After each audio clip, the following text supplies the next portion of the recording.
Hello, I'm Sunnyvale Mayor Larry Klein. In the year since I delivered my last State of the City address, we have all experienced many highs and lows due to the global pandemic. Without a doubt, the COVID-19 crisis has caused much uncertainty, anxiety, and stress. But as difficult as this past year has been, I am grateful to be here with you today in a county and a city that have been leaders in the pandemic response. Last September, you may recall we were focused on COVID testing.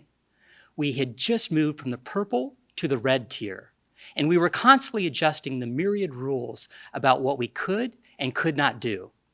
Little did we know that 2 months later, we'd see an alarming increase in COVID cases and hospitalizations.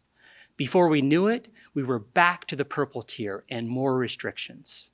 But by early December, the first doses of vaccine started arriving, and with them, renewed hope of turning the tide against the virus.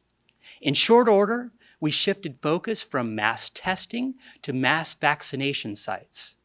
Now, only a few months later, 83% of eligible residents in Santa Clara County are fully vaccinated, and almost 90% have at least one vaccine dose.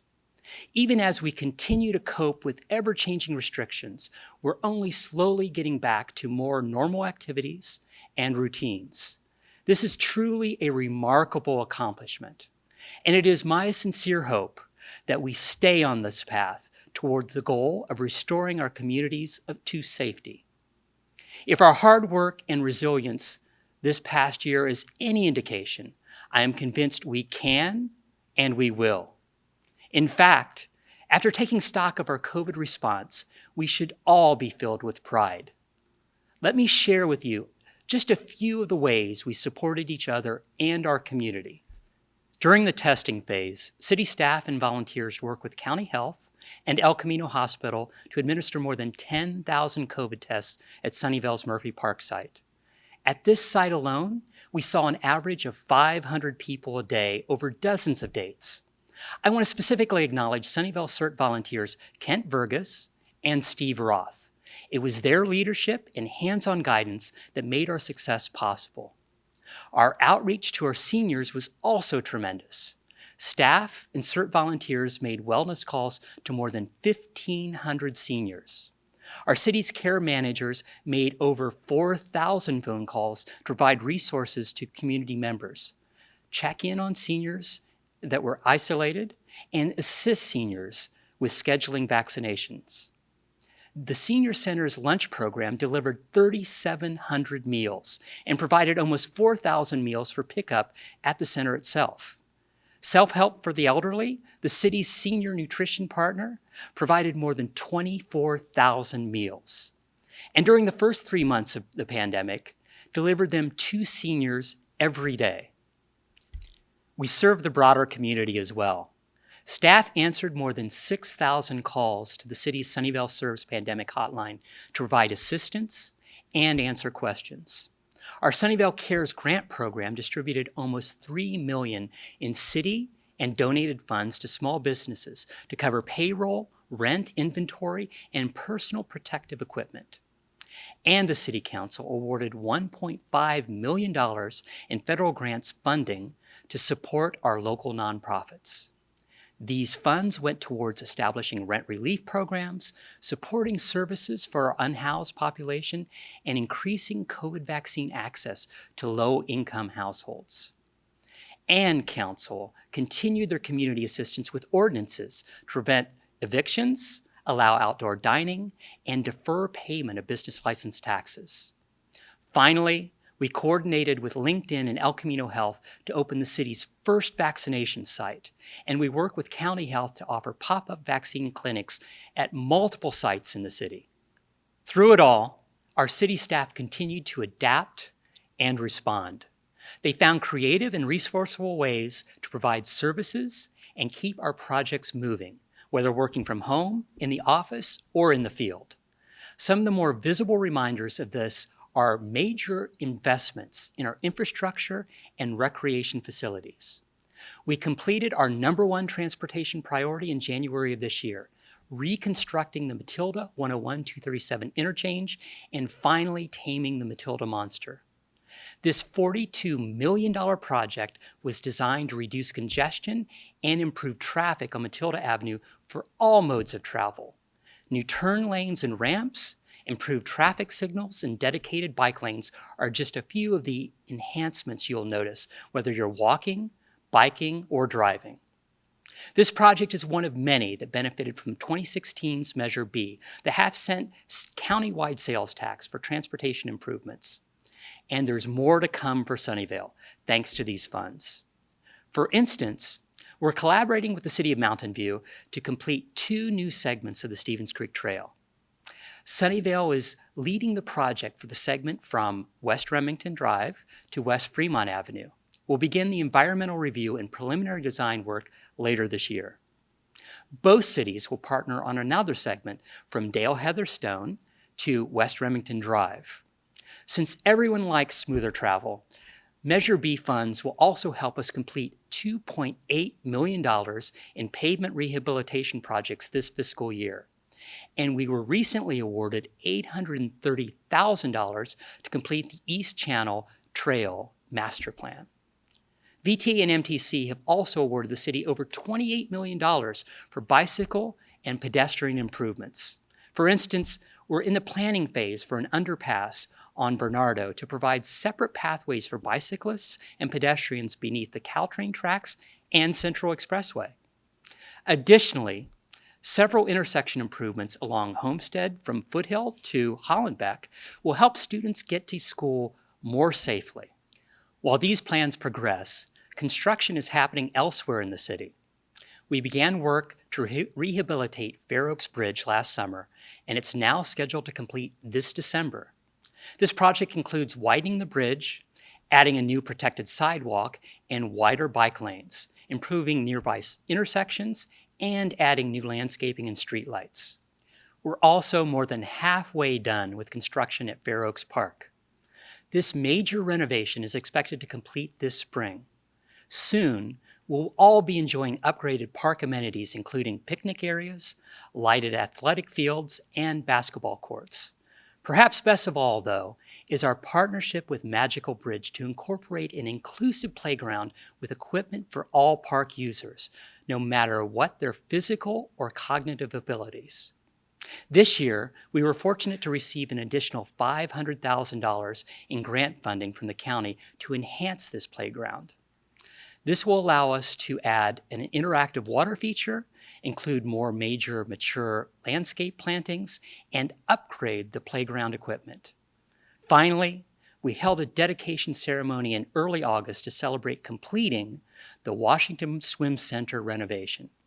Not only is this fantastic facility a great example of our public art programs with its whimsical sea creature sculptures, it has a zero-depth entry pool, 4 lap lanes, a splash pad, new locker rooms and showers, and a community room. With these facilities, we can all now look forward to greatly improved recreational opportunities for the community. As you know, the city plans these projects years in advance, so seeing them finally come to fruition is always exciting. We're also very excited about 3 other major projects that will improve services to our community. The first is the Clean Water Program. This is the largest capital project in the city's history and will rebuild our wastewater treatment plant over the course of about 20 years. Now, after several years of design and construction, we're scheduled to complete Phase 1, the new primary treatment and headworks, this coming spring. To give you an idea of the massive scale of this project, contractors poured a whopping 24,000 cubic yards of concrete. But we're not done yet. This August, the City Council awarded the contract to prepare for constructing the secondary treatment phase. We expect this prep work to start later this fall. Even better news, however, is the city applied for and received $220 million in federal low-interest loans to help finance this and future phases. These EPA loans give us valuable funding flexibility and will save us an estimated $160 million, which is nearly half of the total project cost. The Lakewood Branch Library and Learning Center is the second exciting project that will create Sunnyvale's first ever branch library. The city, Sunnyvale School District, and Fremont Union High School District will jointly use this 20,000 square foot facility as a primary resource for literacy, learning, and wellness activities in northern Sunnyvale. In December, the City Council approved the preferred design concept, which was developed with community input last summer. We're now developing a more detailed design in preparation for bidding the project out for final construction. Modernizing our Civic Center campus is the third significant project underway and one of the City Council's strategic priorities. The first phase will build a new City Hall and an addition to Public Safety Headquarters, which includes a much-needed Emergency Operations Center. Construction began in December and has moved at a rapid pace. In fact, we expect city employees will be able to move in late next year. It's been remarkable to watch the site preparation and excavation, relocation and preservation of numerous mature trees, and construction of the steel framing. When complete, the campus will have 6 acres of public open space, and the buildings will be a model for sustainable infrastructure. Both will be all electric, and the new City Hall will be net zero energy and certified LEED Platinum. To our knowledge, this will be the first City Hall to achieve this environmental milestone in the entire country. These environmental achievements are an important part of another City Council strategic priority, which is to accelerate climate action. The city's Climate Action Playbook is our comprehensive plan to achieve the ambitious emissions target of carbon neutrality by 2050. So how are we doing? The latest numbers, and these have just been released, show a 44% reduction in greenhouse gas emissions from baseline 1990 levels. This is an astonishing 18% improvement from where we were just last year. Without a doubt, this is good news. However, there's a caveat. It's also largely a result of the pandemic. The biggest reductions were from transportation and reflect a dramatic reduction in driving as we sheltered in place. Another contributor was consuming less electricity and natural gas, also due to the economic slowdown during the pandemic. So this is good news, but potentially short-lived progress. On one hand, we're likely to see less improvement and maybe even a reversal as the economy continues to recover and we return to pre-pandemic patterns. On the other hand, this gives us a window into the tremendous positive change that is possible when we take these collective actions. That fact alone is cause for real celebration, and we should renew our commitment to the bold actions outlined in our playbook. This past year, we made that even easier to do as we launched our interactive playbook and scoreboard at sunnyvaleclimateaction.org. On this website, you can quickly track our progress with the latest data, and you can easily learn about actions you can take on your own or with the help and rebates from our many partners, such as Silicon Valley Clean Energy. For instance, we launched the Drive Electric program and sponsored community workshops to help answer your questions about purchasing or leasing electric vehicles. And we're partnering with EVgo to add new charging stations in the city to advance the infrastructure network needed to support EVs. As we in the community take action, the city will continue as well. This past fall, the City Council adopted new REACH codes. These are local energy codes that go beyond state requirements and promote a shift to all-electric construction for new buildings. This will help reduce natural gas use, which accounts for about a third of our emissions. Looking ahead, we'll be expanding our food scrap recycling program, Food Cycle, to apartment buildings citywide. And we're gearing up to pick the next set of actions to tackle from the playbook in January. I hope you'll participate to ensure that leading the way in sustainability continues to be a key strength for Sunnyvale. Accelerating climate action is an area that requires major policy initiatives. Another is housing, which has always been a key focus for the city, particularly affordable housing. After significant public input, the City Council adopted a comprehensive housing strategy last fall. It proposes ways for the city's housing stock to serve a range of affordable and other housing needs. Under the plan, we'll address 13 new strategies on topics such as affordable challenges in mobile home parks and improving age friendliness in housing. We're already working on or have implemented several of these strategies. 2 initiatives put in place this past year, including increasing affordable housing requirements from 12.5% to 15% in for sale housing, and establishing a memorandum of understanding for mobile home parks to preserve their affordability. The city is also underway with our Housing Element Update, which is our principal guide to help us meet the future housing needs and priorities for our community. We're updating the housing element for 2023 to 2031, and I again encourage you to participate in the various input opportunities during this 18-month process.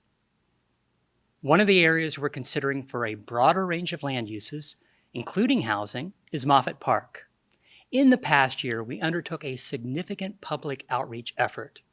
Then in May, City Council approved a proposed land use alternative that includes housing, office space, and retail and service uses. This alternative will now be studied to determine the impact of potential future development in Moffett Park. This fall and winter, we'll be asking for public input through workshops, study sessions, and public hearings as we create a new vision for this important area of Sunnyvale.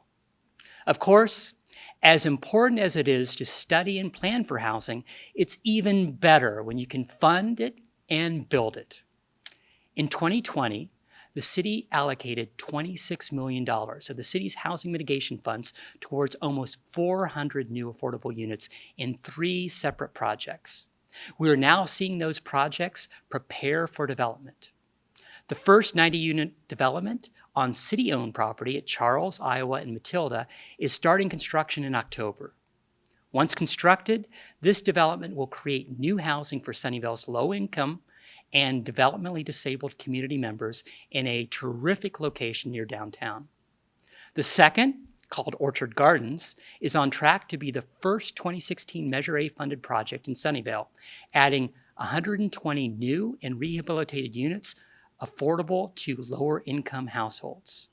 The third, on Sonora Court near the Caltrain Lawrence Station, will be 177 new units of lower income affordable housing. And just last month, we learned that Sunnyvale will be getting another affordable housing development with 160 units also on Sonora Court, supported with funding from the Community Housing Fund.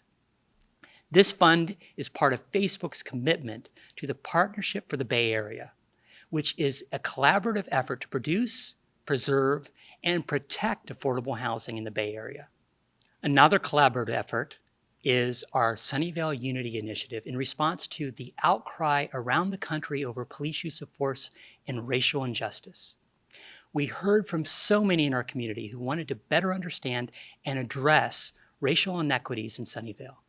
So we partnered with the community and faith leaders, created safe places for dialogue, and listened. This included a session in April when we stood in solidarity against anti-Asian hate incidents that heighten fears in our AAPI community. We also looked at current programs and policies that support equity and diversity. Our findings made clear that we needed to be more proactive and strategic. In response, the City Council made equity, access, and inclusion a new strategic priority in January. We've approved funding and a new equity, access, and inclusion manager position to assist with this initiative. And this year, city staff formed an internal equity team. This team is developing a framework and strategies for how to ensure equity is an inherent part of our operations in Sunnyvale. The team will drive these efforts, set goals, and measure outcomes. We are committed to removing systemic barriers to the fair and just access to and distribution of city resources. Part of our work in this area also includes public safety transparency. This past year, we have made more policing data and procedures publicly available on a new police accountability webpage. And our public safety staff continue to work hard every day to stay visible and engage with the community. We're fortunate to have a strong collaboration between the community and our public safety department. And it is this partnership that helps Sunnyvale remain among the safest communities. In fact, last year we were again ranked as the safest city in the nation. Going forward, we will continue to create safe spaces for dialogue so that we can work with you, our community, to understand concerns and work on effective and lasting solutions. Our hope is that Sunnyvale Unity helps create a culture of belonging where all members of our diverse community feel included, heard, and respected. These are important elements for our election process as well, which has changed to a district-based system for Sunnyvale City Council members. Last November, we held our first district elections. Voters elected 3 council members from our even number districts. In November 2022, we'll hold elections for our odd number districts. In the meantime, our Redistricting Commission is seeking community input on where to draw the lines for a new district map. This process, called redistricting, is required after each census.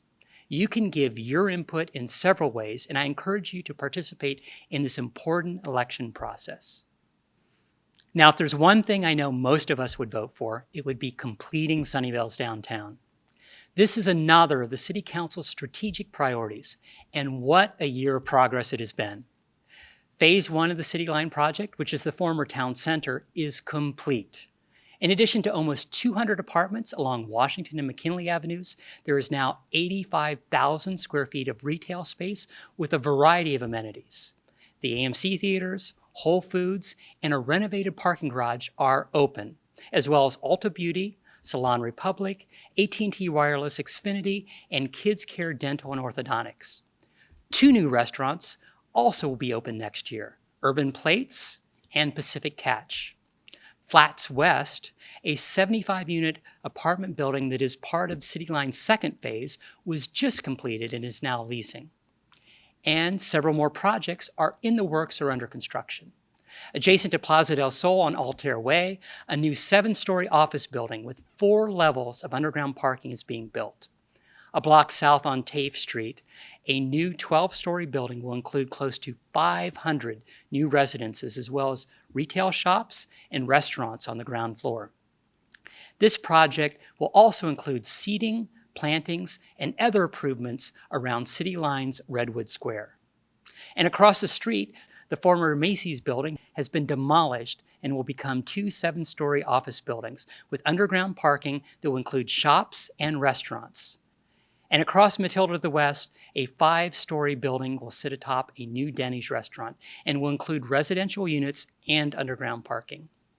These projects are all guided by our recently updated downtown-specific plan and are in keeping with our community's vision for a vibrant, pedestrian-friendly environment that is a retail, economic, and entertainment center for Sunnyvale.